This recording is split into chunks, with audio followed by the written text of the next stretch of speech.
कभी सोचा है अगर ब्रह्मांड के दो भयानक राक्षस एक दूसरे के आमने सामने आ जाएं तो क्या होगा? कैसा होगा वो पल जहां से रोशनी भी बचकर भाग नहीं सकती और समय एकदम रुक जाता है? हम किन राक्षसों की बात कर रहे हैं? हम बात कर रहे हैं गैलेक्सी के सेंटर में छिपे हुए सुपर मैसिव ब्लैक होल्स की।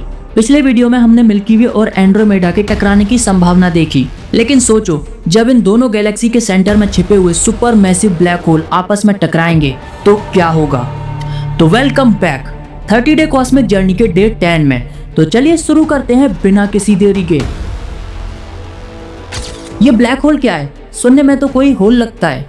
नहीं, ब्लैक होल ब्रह्मांड में कोई छेद नहीं बल्कि ग्रेविटी का एक गुच्छा है। जब कोई तारा अपने ही मास में ढह जाता है तो उसका मास एक बिंदु में समा जाता है जिसे सिंगुलैरिटी कहते हैं, जिसका घनत्व अनंत होता है। इसमें फिजिक्स के सारे नियम टूट जाते हैं। इसके चारों ओर एक सीमा होती है जिसे इवेंट होराइजन कहते हैं, जिसके अंदर जाते ही समय और प्रकाश दोनों ही खत्म हो जाते हैं। फिर तो जब ये दोनों ब्लैक होल आपस में भिड़ेंगे तो दोनों के बीच महायुद्ध होगा। दोनों एक दूसरे को निगलने की कोशिश करेंगे। हाँ, फिर तो नज़ारा देखने लायक होगा।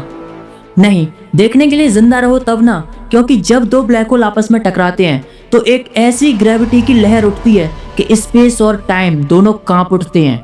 ग्रेविटी की लहरें? हाँ, ग्रेविटेशनल वेव। सोच कर देखो, जब ब्लैक होल की ग्रेविटी समय को ट्रैप कर लेती है, प्रकाश को बाहर नहीं आने देती, तो जब ये पूरे ब्रह्मांड में फैलेगी तब क्या होगा? ब्लैक होल समय को धीमा कर देता है, राइट? तो क्या ब्रह्मांड का भी समय धीमा हो जाएगा जब ये लहरें फैलेंगी?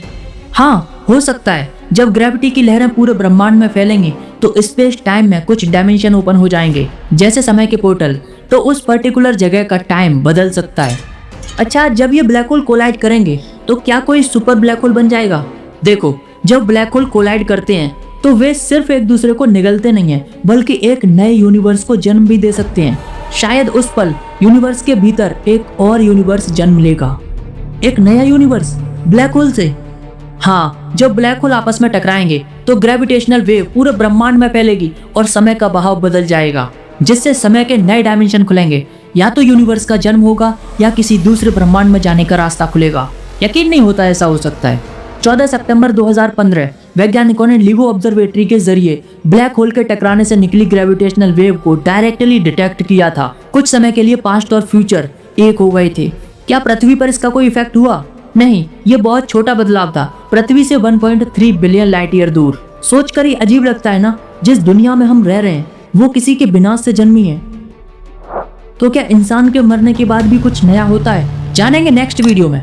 लाइक और सब्सक्राइब करके जाना।